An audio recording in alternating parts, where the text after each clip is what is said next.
Cancer du col de l'utérus, les plus de 50 ans invités, en priorité, à faire un frottis dans les semaines qui viennent. Le dépistage du cancer du col de l'utérus va devenir systématique, comme ceux du sein et du côlon.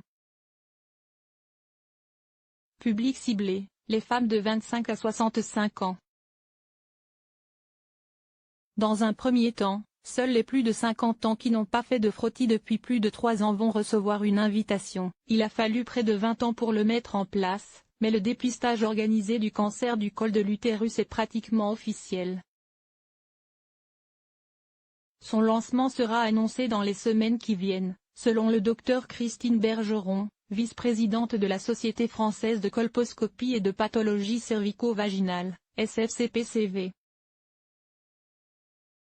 Ce dépistage concerne toutes les femmes de 25 à 65 ans à qui on va proposer de faire un frottis régulièrement, c'est-à-dire un examen tous les 3 ans après 2 frottis normaux espacés d'1 an. L'examen sera pris en charge à 100% par la sécurité sociale. Le but est de repérer suffisamment tôt des lésions précancéreuses qui, si elles ne sont pas traitées à temps, peuvent aboutir à un cancer du col de l'utérus.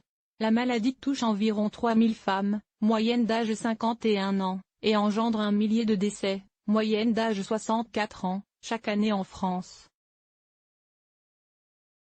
En 2017, 235 000 frottis anormaux ont été identifiés dont 31 000 ont permis de repérer des lésions précancéreuses après un examen plus approfondi.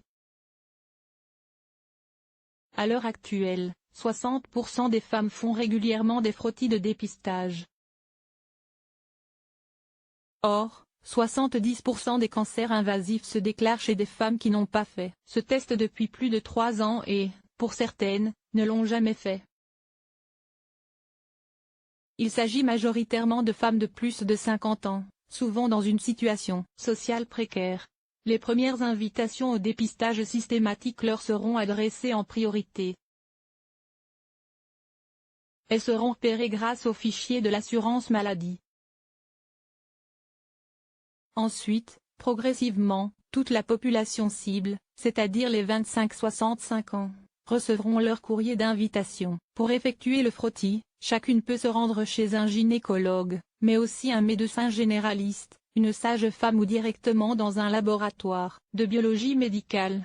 Si, après 2 invitations, la personne n'a pas donné suite, elle recevra un kit d'autoprélèvement à son domicile. L'écouvillon, une sorte de coton-tige, est très simple à utiliser. Le prélèvement pourra ensuite être déposé dans un laboratoire. Plus d'infos sur le site de la SFCPCV, www.societecolposcopie.com.